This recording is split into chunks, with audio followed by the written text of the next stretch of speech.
اور مسئلہ صرف شہادت حسین کا نہیں ہے. اگر آپ کو شہادت پر سوگ ہی منانا ہے تو اللہ کے رسول صلی اللہ علیہ وسلم نے حضرت حمزہ رضی اللہ عنہ کو سید الشہداء کا خطاب دیا تھا. اگر آپ کو سوگ ہی منانا ہے تو اللہ کے رسول صلی اللہ علیہ وسلم کے زمانے میں ایک دو نہیں کتنے صحابہ کرام شہید ہوئے، ان کی شہادت پر بھی سوگ منائے. حضرت ابو بکر صدیق رضی اللہ عنہ کے بعد حضرت عمر فاروق رضی اللہ عنہ مسجد نبوی کے محراب میں شہید کیے گئے، ان کی شہادت پہ سوگ کیوں نہیں مناتے؟ حضرت علی رضی اللہ عنہ کو محراب میں شہید کیا گیا، ان کی شہادت پر سوگ کیوں نہیں مناتے؟ حضرت حسن رضی اللہ عنہ کو زہر دے کر مارا گیا ہے، شہید کیا گیا ہے، ان کی شہادت پر سوگ کیوں نہیں مناتے؟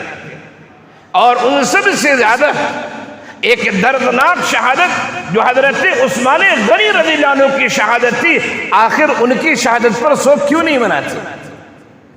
حضرت عثمان غنی رضی اللہ عنہ کی شہادت کا واقعہ پڑھیے، تنہائی میں پڑھیے، سنجیدگی کے ساتھ پڑھیے، شور و شغب سے دور ہو کر پڑھیے. میں سمجھتا ہوں شاید کوئی ایسا بندہ ہوگا جس کی آنکھیں اشکبار نہ ہو جائے اور آنسو نہ گر پڑے. حضرت عثمان غنی رضی اللہ عنہ کے ساتھ بہت سارے صحابہ کرام تھے. سامنے عبداللہ ابن سبا یہودی جو بلوائی تھا، جو حضرت عثمان غنی رضی اللہ عنہ کے ہاتھ پر اسلام قبول کیا تھا، لیکن وہ مسلمان نہیں تھا. اس نے اسلام کا لبادہ اوڑھ کر، اسلام کا کپڑا پہن کر وہ امت مسلمہ کو توڑنا چاہتا تھا. صحابہ کرام نے کہا آپ اشارہ کریں، میں ان بلوائیوں سے لڑتا ہوں، عثمان غنی رضی اللہ عنہ پر قربان جائیے. انہوں نے کہا میں مناسب نہیں سمجھتا ہوں کہ میری وجہ سے مسجد نبوی یا مدینہ الرسول میں خون بہے میری وجہ سے. بلوائیوں نے یکبارگی حملہ کیا.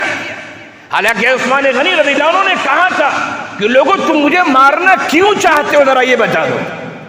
اللہ کے رسول صلی اللہ علیہ وسلم نے تو کہا تھا کہ آدمی کو اس وقت قتل کیا جائے گا قصاص کے طور پر کہ اگر اس نے کسی کو مارا ہے، قصاصاً اسے مارا جائے گا. پھر اللہ کے رسول نے یہ فرمایا تھا کہ اگر کوئی زنا کرتا ہے، شادی شدہ ہے، تو زنا کی وجہ سے اسے سنگسار کیا جائے گا.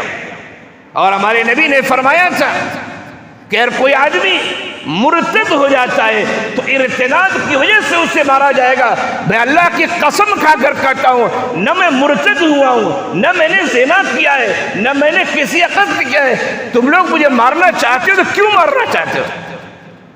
لیکن بلوائی ہے، فسادی ہوتا ہے، وہ کسی کی زبان نہیں سمجھتا ہے.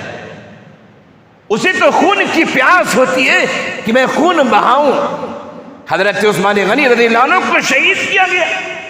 ان کی اہلیہ محترمہ نے جب بچایا، نائلہ ان کی انگلی کٹی ہے. اور قرآن کی وہ آیت فَسَيَكْفِيكَهُمُ اللَّهُ کہ اللہ تعالیٰ آپ کے لیے کافی ہو جائے گا، اس آیت پر ان کے خون کا ٹکڑا، خون کا قطرہ گرتا ہے اور پھر وہ شہید ہو جاتے ہیں.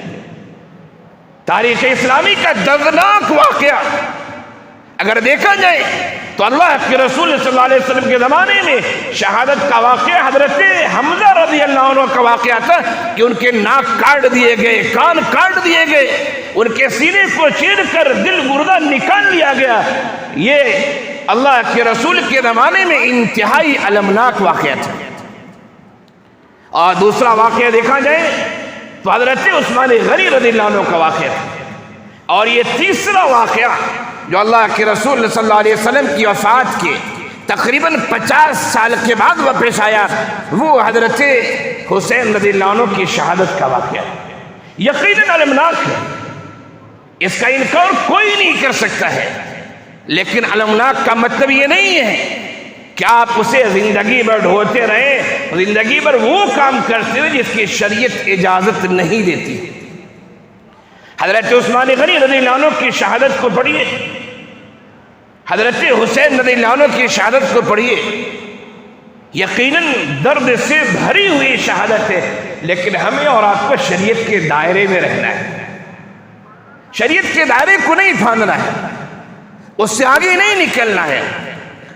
حضرت حسین رضی اللہ عنہ کو شہید کیا گیا اور آج بھی لوگ ماتم کرتے ہیں، حالانکہ قرآن کریم نے کہا فَلَا تَظْلِمُوا فِيهِنَّ أَنفُسَكُمْ، اے لوگوں یہ جو 4 مہینے محترم ہیں، ان مہینوں میں اپنے آپ پر ظلم مت کرو۔ ظلم نہ کرنے کا ایک مطلب یہ ہے کہ اس مہینے میں، ان مہینوں میں قتل و غارت گری نہیں ہونا چاہیے، جنگ و جدال نہیں ہونا چاہیے۔ لیکن علماء نے اس حدیث کی تشریح میں، اس آیت کی تشریح میں یہ بات بھی لکھی ہے، علامہ ابن کثیر علیہ الرحمہ نے بھی یہ بات لکھی ہے کہ اس مہینے میں اگر گناہ کیا جائے تو اس گناہ کا عذاب بھی زیادہ ملے گا۔ اچھا عمل کیا جائے تو اجر زیادہ ملتا ہے، ثواب زیادہ ملتا ہے، اسی طرح گناہ کیا جائے تو گناہ کا عذاب بھی زیادہ ملے گا۔ شہادت حسین اس لحاظ سے انتہائی المناک واقعہ ہے کہ دشمنوں نے اپنائیت کا اظہار کر کے انہیں دھوکہ دیا ہے، لیکن لوگ حد کو پار کرتے ہیں اور حضرت حسین رضی اللہ عنہ کی شہادت میں حضرت امیر معاویہ رضی اللہ عنہ کوئی برا بھلا کہتے ہیں اور حد کو پار کر جاتے ہیں۔